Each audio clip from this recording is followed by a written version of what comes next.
Hi, good evening. Welcome to Cleveland TV in Diaspora.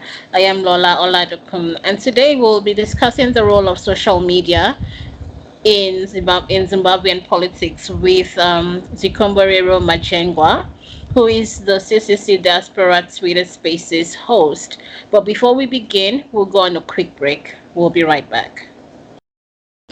Plugs your identity. Register. Welcome back. Please join our growing community by signing up on www.clevenerd.com. We'd love to join you. Welcome to the show, Mr. Zviko. Thank you for having me. Greetings, greetings. How are you? I'm good, thank you. How are you doing? Uh, Would you like to greet our Zimbabwean viewers in Shona this evening, welcoming them to the show? yes, indeed. So I'm going to greet them in Shona and Devele. Palewonani, Makadi, Murisei. That's what I can say to you, my fellow Zimbabweans. Thank you for joining us on the show. Thank you. Welcome to the show. For those wondering what CCC means, CCC means Citizens Coalition for Change. Before we get right into the discussion of today, can we know who you are? Who is Mr. Zviko? Basically, I think for the purposes of today's discussion, I'm here. As you can see that the topic is about social media. So I came here as a Twitter Spaces host. So that's exactly the post that I'm going to be talking about, because I have several other affiliations that might not be relevant to today's discussion. But as a Twitter Spaces host, yes, I'm here. Well, we'd like to know who you are besides just being the Twitter Spaces host, because we feel that there's more to you than that. Yeah, of course. I'm a healthcare professional. That's one thing. The other thing is I'm also someone with a training in diplomacy. And also I'm someone who is politically conscious. And of course, to my siblings, I'm a brother. And, to my family, I am, depending on who it is, I've got many roles in my life. But I think suffice to say that I have training in diplomacy and training in health, as well as in politics. That's amazing. So we know that you're like a Twitter host, but are you prevalent on other social media platforms as well? Like, how prevalent are you on social media? Yes, definitely. So besides the Twitter, which is the main, in social media, we have what we call funneling. We have this one platform where you try to drive all your audience. And for us, it is Twitter. But we also have Facebook. We have a TikTok. We also have an Instagram account. Go into more social media platforms. Awesome.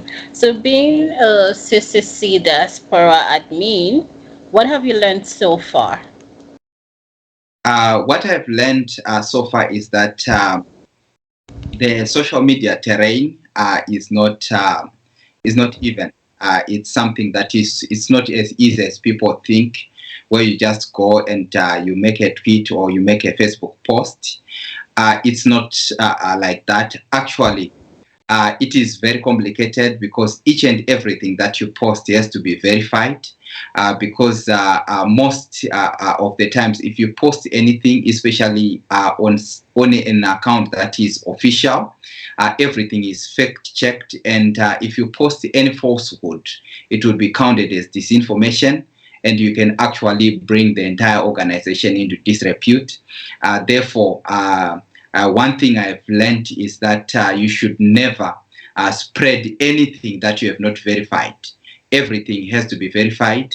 if you are an official platform, what I can say is you don't have, your duty is not to break the news. You don't have to break the news. Your duty is to spread credible information. Breaking the news is for the journalists, not for people who are operating organizational accounts.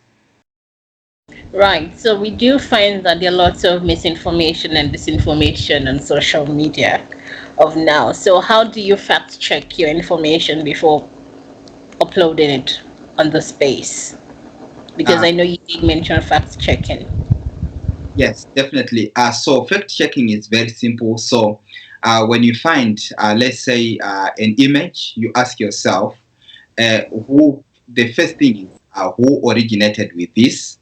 That's the first thing. You need to know who first posted it. Where are you getting it from, right? So if it is, for example, a prominent journalist, your fact checking is much easier, because usually they've got their verified accounts, so you can just go there and you see. And usually when they post, it is already spreading all over, so you can actually go to other sources. But the most important thing when we are fact checking, you try to go nearer to the primary source as much as possible. So if we say that this issue happened in Zimbabwe, I would try to find someone in Zimbabwe on the ground who was actually part of the situation, to then understand if these things really happened. Because the moment that you do something, or you spread something that doesn't have, that is not factual, you are destroying your brand. So looking for the source, looking for credible information, especially those with the blue tick, if it's on Twitter or Facebook or Instagram. Then besides that, reputable organizations or news organizations. If it's about health, you go and check with, say, the World Health Organization. If it's not about health, you can go and check. But whilst you're fact checking, there is something that is happening nowadays, a lot of disinformation that come from government sites. So governments sometimes try to embellish their image by posting some false information, which is popularly known as propaganda.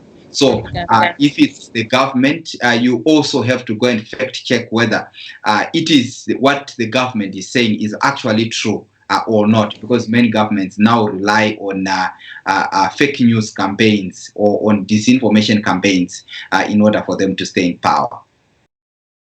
Right, I do agree with you about propaganda. So can you tell us if you've had any case of disinformation or misinformation on the platform, and how you were able to address such issues? So I will take a simple example, like recently in Zimbabwe, we had by-elections in a place called Gokwe Kabuyuni.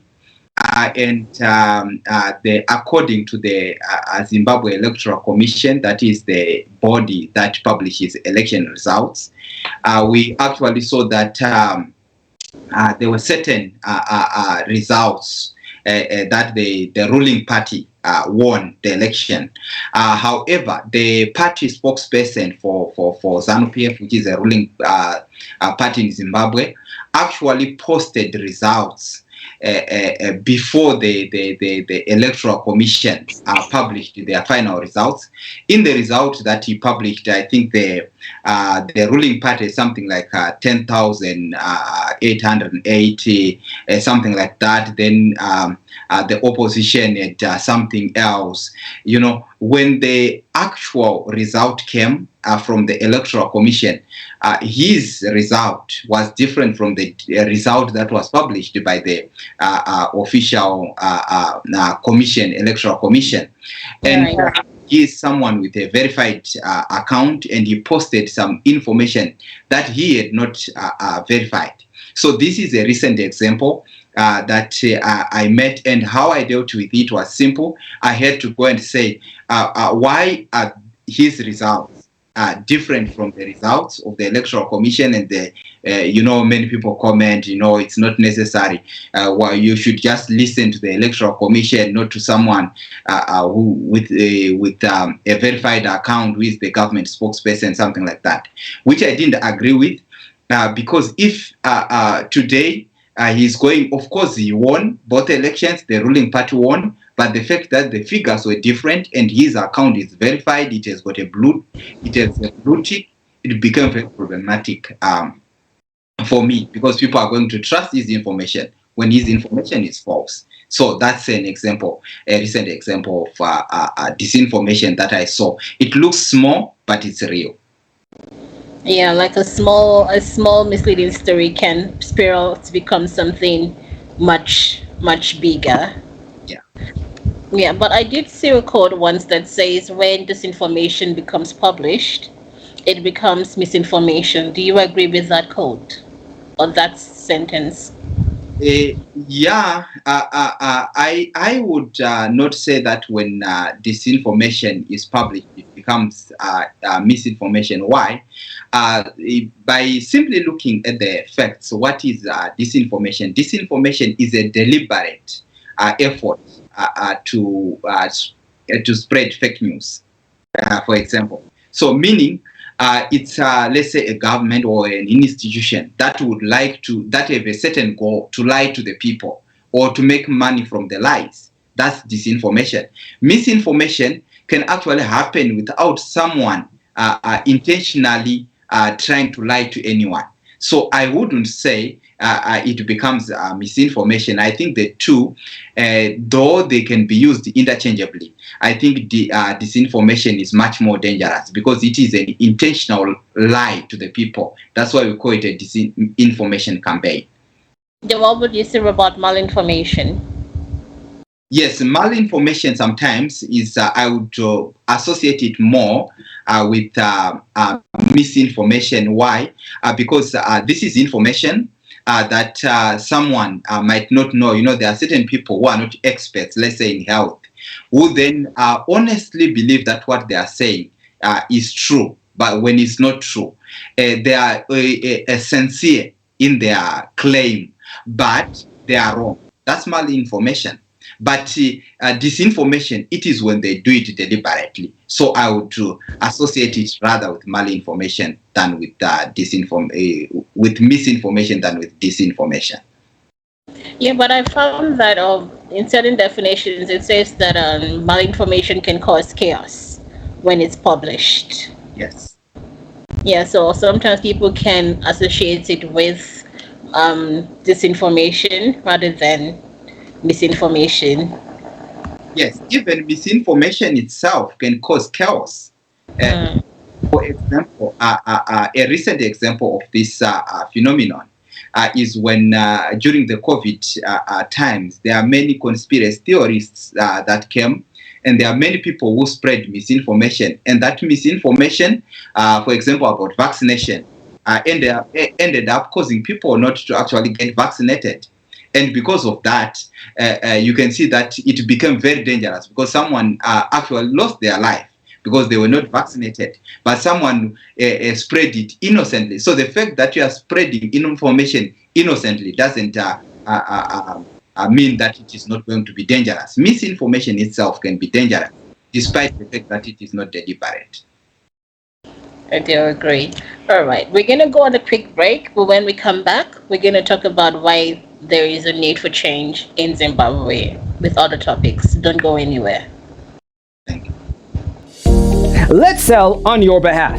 If your item sells on our web shop, you pay a 10% commission plus the transaction fees, and you get the rest.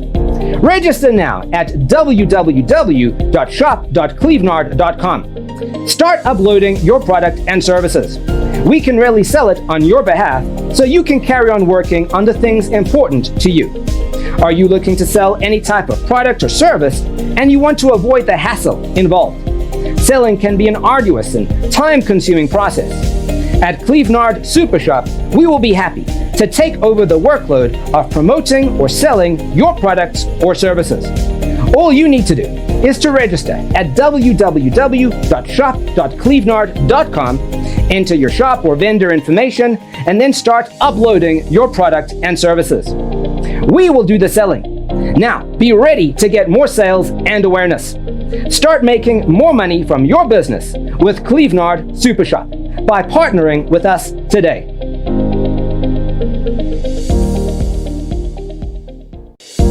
Let's sell on your behalf. If your items... Remember to sign up on www.clevernut.com. We're still in conversation with Mr. Zviko. Welcome back. Thank you. Thank you. So, in continuing our conversation, why do you think there's a need for change in Zimbabwe? The need for change in Zimbabwe, it's not only a need, but it is an urgent need, because the fact that Zimbabwe has not known democracy since it acquired independence in 1980. There's always been something going on since 1980. If you check in the 1980 election, there was a time that even the current ruling party was almost banned for electoral malpractices. Then if you go to the 1985s and something, there's what we call Gukura, what is called the Ndebele genocide, which happened during those days. There were elections, and those elections were a sham. We had a party called ZAPU, and we had then ZANU, which is the ruling party. They then merged later on, and they were challenged by another political party called ZUM in the 1990s, the beginning of the 1990s. People lost their lives in Zumu. Then from there, the same happened in 1990, around 1995. There was another violence, political violence that happened around the time of elections. After that came 1999. There was formed a new movement, the Democratic Movement, from which our movement was birthed. And there were elections in 2000, and there was a lot of brutality that happened in the 2000 after a referendum. There was a vote no, a referendum where people were trying to vote for a new constitution, and the ruling party lost to the civil society and the opposition parties. From there, we go to 2005. There was something like that again. There were elections, and there was brutality. 2008 was the worst brutality that we ever witnessed. More than 6,000 people were brutalized. At that time, people lost their lives, with the likes of Tondera Indira and other guys who lost their lives during that time. And then after 2008, the ruling party lost heavily. They withheld the results for over a month. After that, there was a sham election that happened in the form of a rerun, which was marred with voter apathy. Then after that, we got to 2013. There was another election after a period of unity government. During the unity government, which was called GNU, Government of National Unity, then ZANU-PF rigged the election. Then we lost our leader, who was Morgan Tsvangirai, who had contested the elections in the early 2000s. We lost him. He died in a South African hospital. Then after we lost him, Mugabe was removed by a coup in 2017. We then lost Mugabe as well later on. Then in the 2018 election, there were new candidates, which is the current president called Mnangagwa, and Nelson Chamisa, who was representing the Democratic Alternative. Then after that, we then went to, after the 2018 election, we are now going towards the 2023 election. So the main reason that we need change in Zimbabwe is simple. Zimbabwe has been operating like a one-party state since it got independence in 1980. Mugabe ruled for 37 years. His successor is still in power since 2017. So Zimbabwe has never known democracy, and now they openly say that Zimbabwe is not a democracy; it's a republic. In other words, they are sanctioning their own authoritarian rule. The situation in Zimbabwe has been dire for many years, and it is a failed state according to many measures across the world. As you know, Zimbabwe has had the greatest inflation ever in the history of mankind. There was a time that we had one note which was 100 trillion. I held it in my own hands, and it didn't buy me anything because people then rejected it. Then besides the inflation that is there, that inflation just shows the economic collapse. And now we've got a collapse of the healthcare system. Where we don't have drugs. Recently, there was actually a video in South Africa where the Limpopo Health MEC was saying that Mnangagwa doesn't provide me with a budget to take care of Zimbabweans. And of course, we condemn the ill treatment of patients, but the facts that she mentioned were actually very correct because Mnangagwa is not providing any budget to South Africa. Also, as you know, the patients are supposed to be treated in Zimbabwe, but there is no medication in the hospitals. Not only is South Africa complaining, in the eastern part of Zimbabwe, where we have a place called Chipinge, there are actually people who get dog bites there, and they go and get treated in Mozambique, which is the neighboring state. It is because the healthcare system in Zimbabwe has failed recently during the by-election that just ended, which we consider as ZANU-PF store, because there was a lot of violence that was there. Actually, on our Twitter handle, we are going to be having a Twitter space where we are talking to the victims of that violence. And when they went when one of the victims went to the hospital, they asked them if they could get even paracetamol or something like that, and they were told that no, we don't have anything here. You need to go to the pharmacy, and it was at night when they managed to get to a hospital. And when he was describing the incident, he said that the night was a night of agony, as people who were injured were just there crying and screaming because they didn't have any medication until daybreak, when they managed to go to some pharmacy where they could actually get some medication. And the other reason why we need change is because we know the great potential that Zimbabwe has. It is a beautiful nation. That's where you have the Victoria Falls. That's where you have some of the Africa's best ruins, the Great Zimbabwe. We've got the Big Five. We've got a lot of minerals that we have in Zimbabwe, more than 40 minerals that are there. We've got lithium deposits, we've got chrome, we've gold, we've diamond, we even have natural gas. But with all those resources, because of gross mismanagement of state resources by the incumbent regime, we are not able to function as a normal state. So we are saying these guys have to step aside, they have to retire. Most of them went to the War of Liberation. We respect the War of Liberation and all the people who went to the Liberation War. However, there comes a time when people have to retire, and after they retire, the young generation will then have to take over the reins of the nation, and not to rule the nation, but lead the nation into prosperity, something like that. So that's why we need change. We want to stop the corruption. We want to stop the economic collapse. We want a better healthcare system. We want a better road network. We want a better life for Zimbabweans. Basically, that's why we want change in Zimbabwe. Oh, that's truly heartbreaking. I was actually going to ask you about the MEC and the patient from Zimbabwe, because I did hear on the news that some hospitals use blankets as gloves. Yes, yes, yes.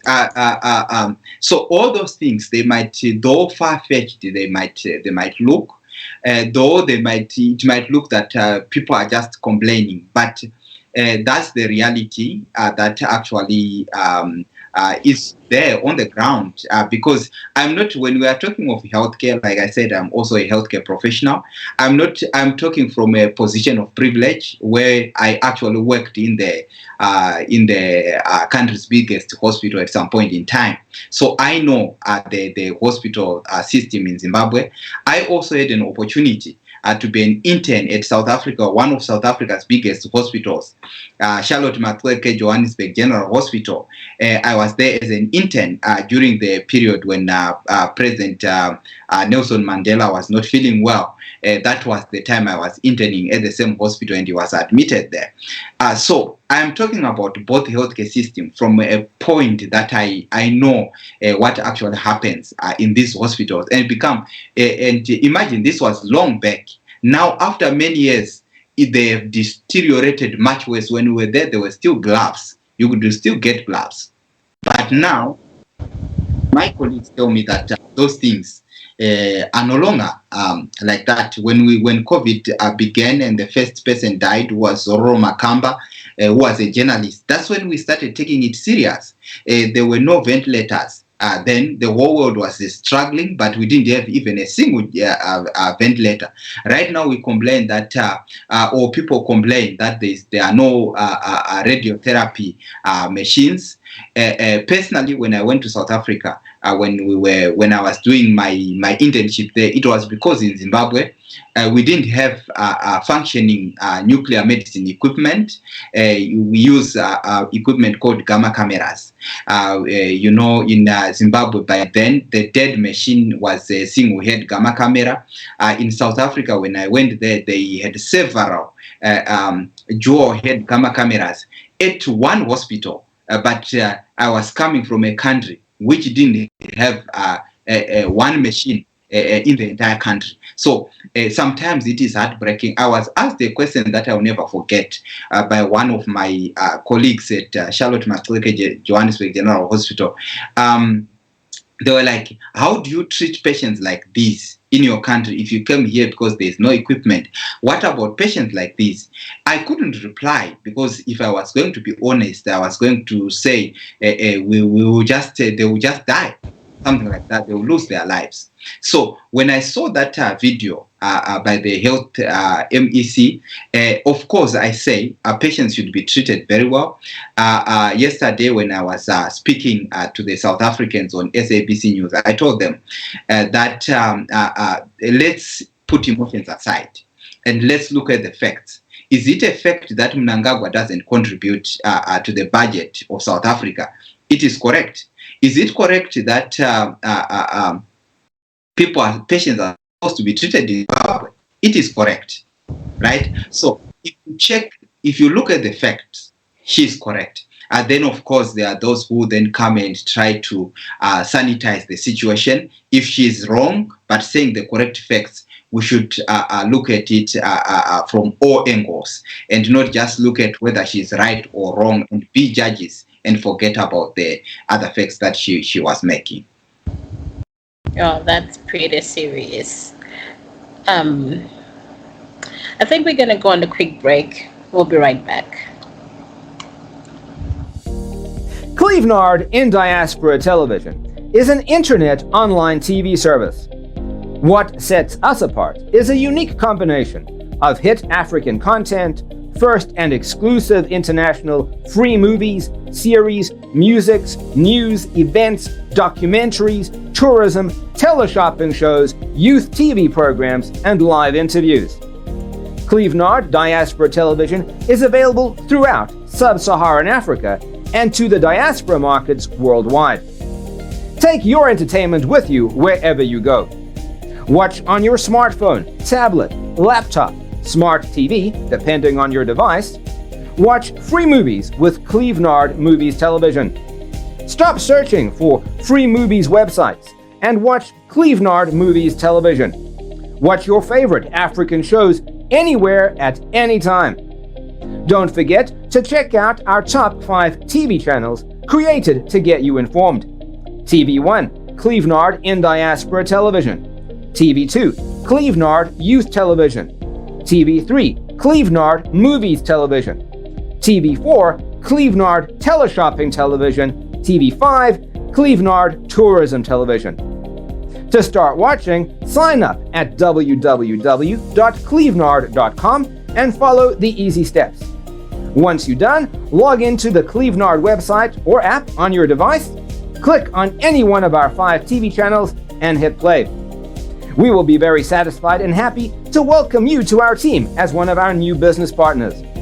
Contact info@clevenard.com +34 631 279811. Website www.clevenard.com. The role of social media in Zimbabwean politics with Mr. Zwiko. Welcome back. Please remember to sign up on www.clevenard.com rather.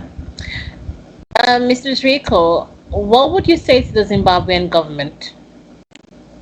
So basically, what I would ask the Zimbabwean to do is, first of all, in order for the country to return to legitimacy, we need a free and fair election that is going to be beneficial to anyone. If the government would like to win, they should win in a free and fair election. If they are to lose, let them also lose in a free and fair election.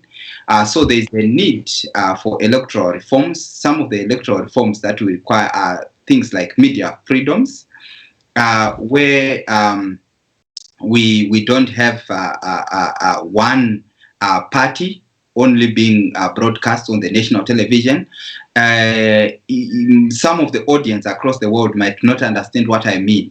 Zimbabwe, despite being the first country to own a television station like Nigeria, they still remained with one station, yet Nigeria now has got many television stations. Including churches in Nigeria now have TV stations. Yet in Zimbabwe, we only have one. We used to have 2, and the other one was closed down for political reasons, which was called Joy TV.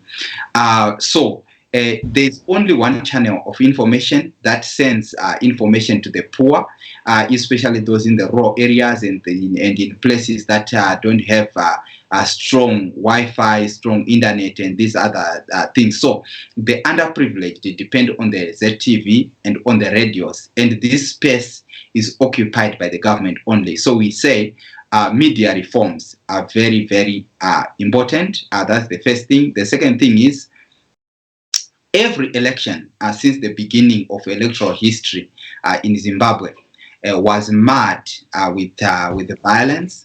And we say a peaceful election is beneficial not only to the alternative voices in the country, but it is beneficial to everyone. So we need a violence-free election. We don't need violence. We need a fair ground for political contestation. That's the other thing. So we need political reforms. Besides that, we say the treatment of journalists. We have journalists who were beaten recently in Gokwe Kabuyuni. One of them actually lost some teeth, being beaten by ruling party hooligans and thugs. And we say journalists should be respected. When they come to cover political events, they are there doing their professional duty. They are not politicians, they are journalists. So they should be allowed to do their jobs, and that's part of media reforms. And the other thing is the electoral body called the Zimbabwean Electoral Commission, ZEC, should actually be non-partisan. The ruling party and the ZANU-PF government should stop interference in ZEC issues. For instance, the children of ZANU-PF leaders are the ones who are elected as ZEC officials. So we cannot expect the children to be fair referees when they are refereeing a match between their fathers and those that perceive as their enemies.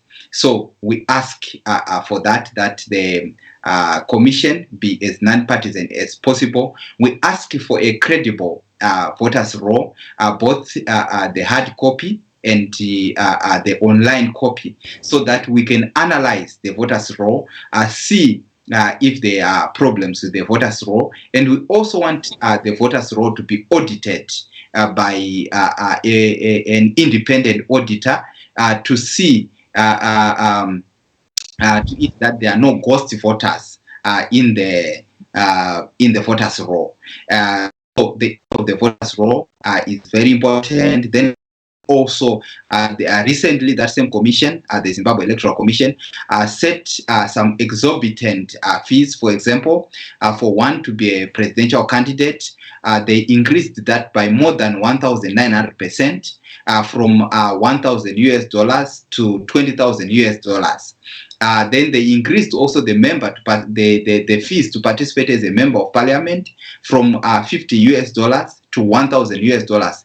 That's a similar percentage. So you are just jumping from one figure to another, and from free for council elections, they increased that to $100 from zero. So the body has no right to make those decisions. Those decisions are supposed to be made by legislators and not by the Electoral Commission. But however, they went on and did it. If they want to change the fees, let them come back to the people, let them go to the legislators, and let us debate that and have a fair fee, so that we can have a multi-party democracy, not a one-party state. So the issue of electoral reforms is very important. And the other thing is that if they are true to what they claim to be, that they are open for business and they want things to improve in Zimbabwe, we encourage them, before you to go and engage the international community, engage your own people. Don't ignore those who vote. For instance, according to their own results, they said that we won by over 2 million votes, or we lost by over 2 million votes, according to them. Surely, in a country where about 4 point something million have voted, you cannot ignore 2 million voices. It's not possible. That is for contest's sake. So if they want re-engagement, let them re-engage with the citizens first, re-engage with the political parties, a sincere re-engagement, not some fuss, what they call pollat, which they took people who didn't get any votes and put them into a pact and claimed that they are having a dialogue, which wasn't a dialogue at all. So that's what we ask. All we want are reforms and a genuine dialogue with between the citizens and the ruling party in Zimbabwe. So basically, that's what I can say to the government. And also to fix our healthcare system. We need a better healthcare system before the elections. We don't have to wait for elections, because people are still falling sick and they need medication in hospitals, and fix many things. In fact, they should just resign and give the reins of the country to other people who can actually be able to fix the problem that they caused, because we don't expect those who caused the problems to then be able to fix the problems, because they are part of the problem themselves. So we need to fix the country. And I also would like to say a message, not to the Zimbabwean government, but to the Zimbabwean citizens, that it is important to register to vote. You should register to vote, and after you register to vote, you should then go and vote.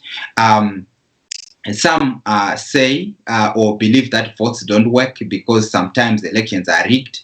But if votes didn't work, definitely the ruling party wouldn't be campaigning. They would be just waiting to rig the elections. So the reason why they engage in vote buying, the reason why they use violence and voter intimidation is because they know that the vote works. So just register to vote if you're a Zimbabwean, and make sure that your vote actually works for you, and your vote is your power. If you're in the diaspora, if you have a chance when you visit home, don't just go see your relatives. Go and see the Electoral Commission. Register yourself. When you want to plan your holiday, your next holiday should be during the time when the elections are being held. Your vote will count. Instead of going home for holiday, go for a holiday and liberate the country at the same time. So that's my message to the Zimbabwean government and the Zimbabwean. Oh, those are very good suggestions and messages. So we're hoping that the government is hearing and then they'll implement the suggestions you've just made. Then let's move on in the conversation. We find that in Nigeria, the youths are very much engaged in politics. In Kenya, not so much. How is it like in Zimbabwe? The youth in Zimbabwe, the most active part of our youth is actually those who are in universities, because they are in a certain institution and they can engage with each other to participate in electoral processes. However, unfortunately, as you know, through the bottleneck selection of the academic system, not every youth actually manages to go to university. And that means that the youths who don't go to university will actually end up not being participants. They are the major group that actually says that elections don't work. So there is a massive drive for voter registration among the youths. So they are not as engaged as they are supposed to be. They are the major group that is there, but if you look at the registered voters, their age group is not the average age group that is supposed to be there. So engagement among the youth is actually supposed to increase. What we say, there is this talk that we have in Africa, since you mentioned Kenya and Nigeria, that Africa has got a demographic dividend. What I can say is it will only become a demographic dividend if our youths are actually skilled and trained, if they can contribute meaningfully to society. If they become youths who are not equipped with the skills and who can't participate fully in society, including doing basic things like voting, that doesn't translate into a youth dividend. It becomes a youth deficit, because we have got people that are not really useful to the society, yet we have them. And that means that they are going to be a burden on a government, and they will need support from the government. Instead, what are we saying?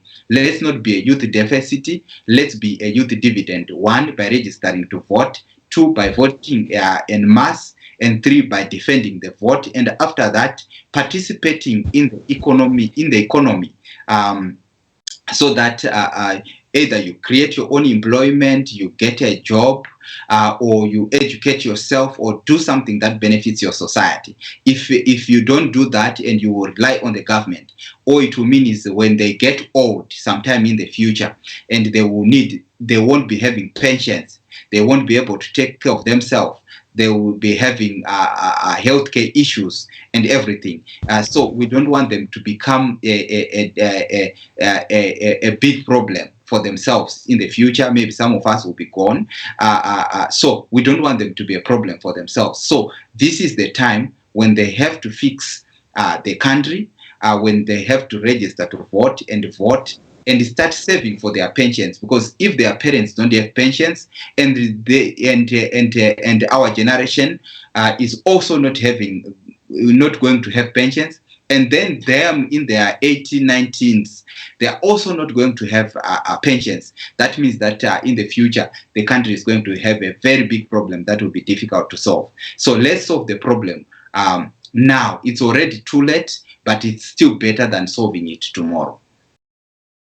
Very good message. So this is a call to the Zimbabwean youths to rise up and get more involved for the future. Right. And one more point I want to add to the youth: if you can vote, you can be voted for. Whether you are 19, you are 20, don't only participate as a voter. There are council elections. You are qualified to participate in those. Try to grab your own seat.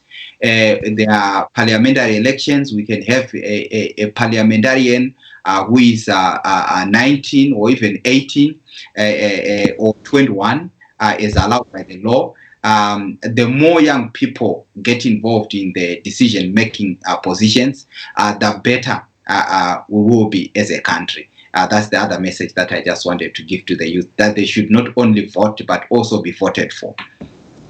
Oh, that's a very good message. So if you can vote, you can be voted for. I think it's something we should all think about moving forward. But then, what would you now say is the role of social media as it relates to politics? Yes. So I was some weeks ago. I was looking at this topic online, a debate that was going on. When one journalist went to suggest that let's use Twitter in politics. It was back in the day. I think they were saying 2007 thereabouts. The then director it was in the US. The then director of the TV channel or the media house said that no, this is nonsense. Things should be done in a particular way. We do our things this way. And when they were doing that interview, the guy who had gone to propose about social media had now become the head of that media house, not the guy who refused him to do it. So that means that as Africans, as Zimbabweans, we need to start appreciating the power of social media. In Zimbabwe, we have a very good experience with social media and its ability to bring change. For example, we had one pastor. He was called, or he is called, Ivan Mawarire. He came up with a movement which was called This Flag. And his video went viral on social media, and he managed to shut down the entire country in protest against the economic downturn. That was Ivan Mawarire. It's an issue that it's a story that is all over internet. If you Google him, you will find it for yourself. He is still active on social media. So that alone showed the power of social media in Zimbabwe. There are many things that if they come out in the open, for example, if there is an abduction and it is said on social media, for example, we have someone called Zimbabwe Shanduko who was abducted, and someone posted it on social media that he said that saved his life. So social media can actually save a life. So if you are in a tight situation, you can actually post something on social media and it can work. We also have one of the youths who was incarcerated called Zvikomborero Manjengwah. At one point, they were trying to take him away, sort of an abduction or trying to arrest him unlawfully, an unlawful arrest. He resisted it. He was live on social media. And that social media social media feed actually helped him. So when I look at social media, I see something that can actually save the lives of activists. Check if an activist is not online or something like that. Check on each other. That's the advice that I give. The second thing is social media is an information tool. Zimbabwe has seen a boom in what we call Twitter Spaces, where people are having these live conversations. So even the biggest politician, you have someone from the presidium, it can be the vice president, the president, or any member of parliament can just come on a platform and engage directly with the audience. So your president can actually talk to you via a Twitter space. I have seen debates, people like Dr. Matsanga from Uganda. During the Kenyan election, he was actually hosting some of the big names in Kenyan politics on a Twitter space. And that's when most of these issues actually came to light, what is happening in Kenya, how the election is going on. So social media is playing a big role. In Zambia, it won the current president, Hakainde Hichilema.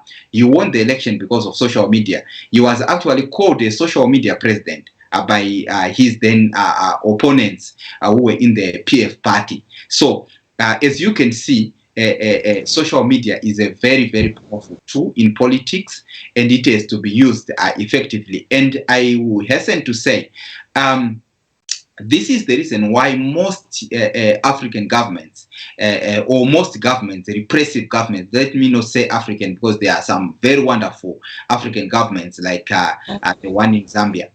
This is the reason why they want to keep their people poor, without Wi-Fi, without internet. Because the moment that they have Wi-Fi, they have internet, they have electricity, they are going to start going on social media and they are going to see the truth. So what the repressive regimes do, they want to keep their people in the dark. You have no electricity, there's darkness in your house. Because there's no electricity, you can't have internet. There's darkness also in your mind because you can't access information. So they want to send you back to the dark ages. Instead, they don't want to be progressive. You bring the internet to the people, you bring electricity to the people, and that way they can even create their own jobs without you even doing anything. So that's what is happening. So if most parts of Africa or most parts of repressive countries would develop and have internet and the electricity, you would actually see that all the regimes that are the dictatorial regimes are going to fall, because people are going to have information. They are going to see what is happening in other parts of the world. We saw what happened in Sri Lanka recently, people swimming in the presidential swimming pool because as a way of celebrating the end of a dictatorship, something like that. They will see those things, and those things inspire people, and it can bring change to a community. So never underestimate the power of social media in politics. That's my message to the youths. Absolutely. Social media is such a powerful tool in terms of it breaks barriers and it connects us based on our values and not just our identity. So I do agree that social media is such a powerful tool in politics and basically I think in every aspect of life, as it were. So before we go on another break, your handle looks pretty much new. It was only started 8 months ago, but it already has 25,000 followers. How did you grow it? What did you do? That's a very serious question, that one, because there are a lot of people that go on YouTube and everywhere. If you search, you see that there are many people who talk about how to grow a Twitter account. Some say you can buy followers, you can use what they call a Twitter boost and all that. But all the people that you don't gain organically are not useful followers. So what you need are followers that actually resonate with what you are posting. So the first factor I want to say is like grow your social media platforms organically. Content is king, but it is not a king of the people. It is only the king of social media. You need to be concerned about the people first before you get concerned about content. When you are concerned about the people, content will come by itself, because people themselves actually have the content that they want to share. And also the other thing is, when you are growing your social media, you need to grow with your audience. You don't need to grow as a social media handle. You want to grow as a community. That's what you have to do. When we started our handle, the diaspora desk handle, it was simple. The first thing is who is your target audience. We have got Zimbabweans in the diaspora. We have got Zimbabweans who want change. So it's simple. You just go and target your audience. You create content that favors that kind of audience. I think inside 24 hours, we had over 1,000 followers on Twitter. Of the launch of the account, some were coming asking, is this handle legitimate? Is it not legitimate? Something like that, right? So that's the first step. you need to have your community. Then you need to have your niche, the kind of messages. If you're a political handle, for example, you cannot go and focus on. I will tell this to individuals who would like to create their social media handles. If you're a footballer, when people come to your social media, they are not coming there because they want to see your parents, they want to see your holiday or something. They are coming there because they are a footballer. So what you have to concentrate on your handle is football, because that's why it is bringing people to you. So if you're a political handle, you have to concentrate on the politics, because that's what people are coming for. If you are a diaspora handle, you need to do something that benefits the diaspora, because that's the reason why people come. When they see diaspora, they are coming either because they're in the diaspora or because they want to go to the diaspora, something like that. So you need to know your audience and what they need. And then besides that, you also need sort of what we call celebrity branding. You need your fellow accounts. There are accounts that have grown already, that understand your cause. So this can help you grow either by following you or by retweeting your content, something like that. So you grow actually much faster on that way. But I would be glad if there was a platform where we could combine all the social media into a one-stop shop for all social media, where you can do all these things together, because sometimes it's time consuming. When you go to Facebook, when you go to Twitter, then you go to this one, you need a live on Instagram, and you need a live on Facebook, then you need a Twitter space and all that. So it becomes more complicated. So you can only grow one platform at a time, and then you funnel your audience to another platform when you now promote it. That's what I can say to that question. Perhaps you can create the one-stop platform. Yes, if we can create that one-stop platform, I think it will be beneficial to our audience. And I think Cleveland has got similar activities, and I hope we will see how that goes. Absolutely. So know your audience, grow organically, grow with your community, and know your niche, and brand yourselves properly. Those are very important tips. So before we go on another break, what has been your experience with hosting the Twitter space?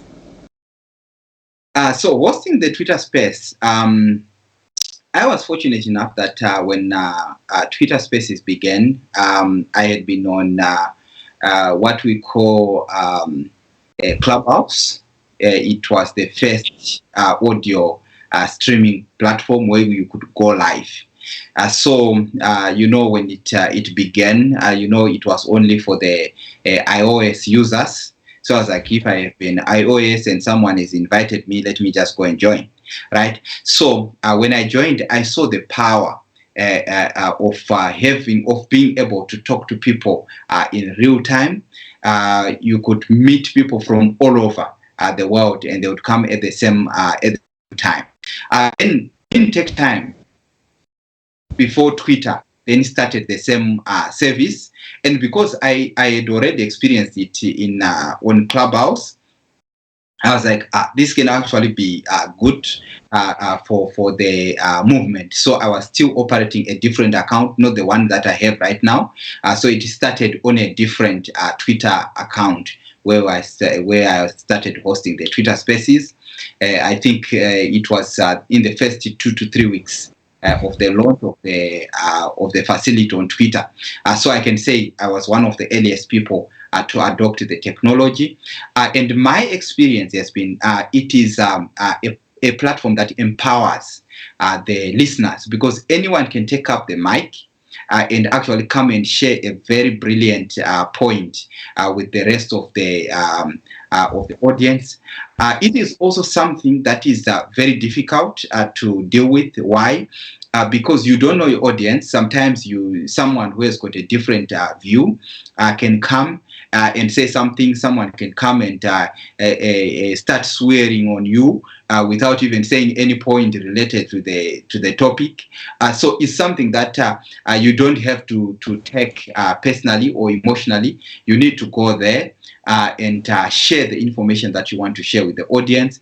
Allow the audience to speak, and as a host, you might be tempted, because you have a lot of information, you might be tempted to speak more than your audience. That's something that I would say, no, hosts, when you are the host, no matter how talented you are, try to keep it low. Try to make people speak more instead of you to speak more.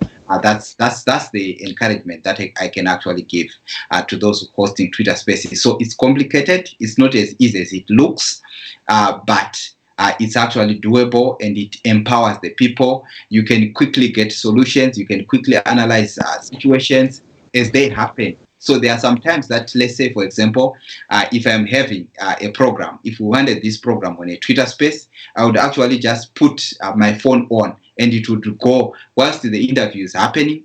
It will be going on Twitter space. As soon as I am done with you, I then go to the Twitter space and we start analyzing what I have been saying. So that's the beauty of the Twitter spaces. It's something that you can broadcast to the wider audience.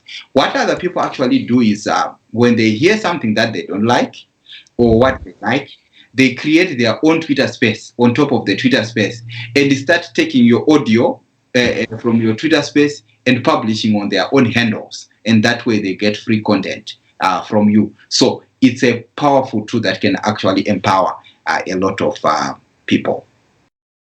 Oh, that's a very interesting point. We're going to go on another quick break. We'll be right back. Okay. Introducing Clevenard More Food. Clevenard More Food is an African-based startup and fastest-growing food delivery player in Africa. At Clevenard More Food, we find solutions that redefine the food ordering and delivery space every single day. Order food from your favorite restaurants near you. Our aim is to transform the way people acquire what they eat and make food shopping easy for the general public. Help change the way people order food online and create a better and faster way to get it delivered to your doorstep.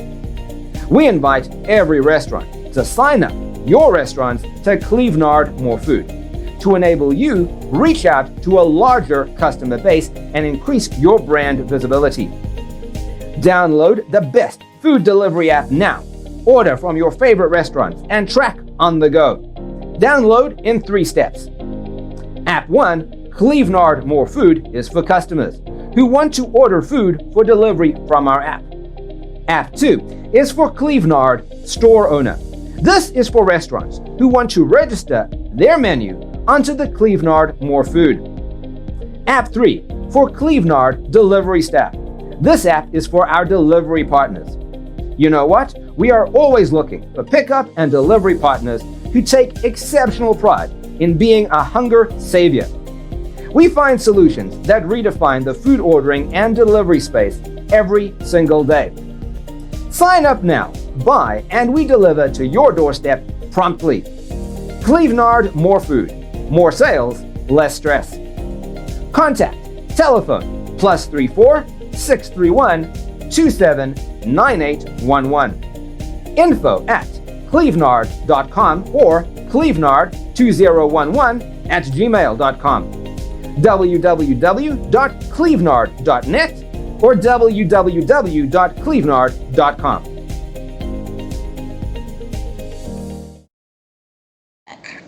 Let's remember that no real social change has ever been brought about without a revolution. Revolution is both thought carried into action. We are still in conversation with Zvikomborero Manjengwah, talking about the role of social media in Zimbabwean politics. Do you have any final words? Definitely, I think the quote that you made is very powerful. And the issue of a revolution is very important. I know that there have been revolutions across the world. We have seen a revolution in Sri Lanka, like I said. In places like the Czech Republic, there was what they called the Velvet Revolution, which happened in 1989. where the young people and students actually stood up. They had a march until their march led to the fall of communism. So a revolution, we had the French Revolution and many other revolutions. And what I can say is most of the revolutions are led by the youth. So my parting words is the youth should be more engaged in politics, be they students, be they non-students. If you're a young person, even a revolution in Zimbabwe, which was called Chimurenga, was led by young people, some of them teenagers, some of them even as early as 15. They were already going to join the war of liberation. So if Zimbabwe is going to be free, it is going to be freed by its young people. If the young people of nowadays are not going to take their generational mandate to free the country from the hands of those who have ruled it for the past 42 years, then that will fall on the next generation. But they should know that they themselves are not going to enjoy their lives because those who didn't do anything in the 90s are now suffering right now after 20 years. They don't have independence, they don't have democracy, they don't have anything. So if they don't do it now, in 2030 they will still be suffering. Maybe in 2060 they will still be suffering. So the time for a revolution is always now. It's never tomorrow. And the person who is supposed to lead the revolution is always going to be you and not anyone else. So I would like to borrow the quote from the Velvet Revolution that happened here, where he said, if not us, who? If not now, when? So the time for change is always now. It doesn't have to be tomorrow. And the person to bring the change or the change maker is me. It is you. And if we are not there, our generations are going to keep suffering. So I encourage you, think of the future of your children first. Think of your own future. If you're a young person, what kind of Zimbabwe are you going to live in? What kind of Zimbabwe are your children going to live in? And once you see yourself imagining the right future, know that that future deserves to be worked for, and the person who has to do the work is you and I. So those are my parting words. But thank you also to the host and to Cleveland TV for inviting me to this show. Thank you. Thank you for joining us. Thank you to our viewers. Do remember that change begins with you, and indeed revolution starts now. Thank you for joining us today on Cleveland TV in Diaspora. I am Lola Oladokun, and I'll see you next time. Have a good evening.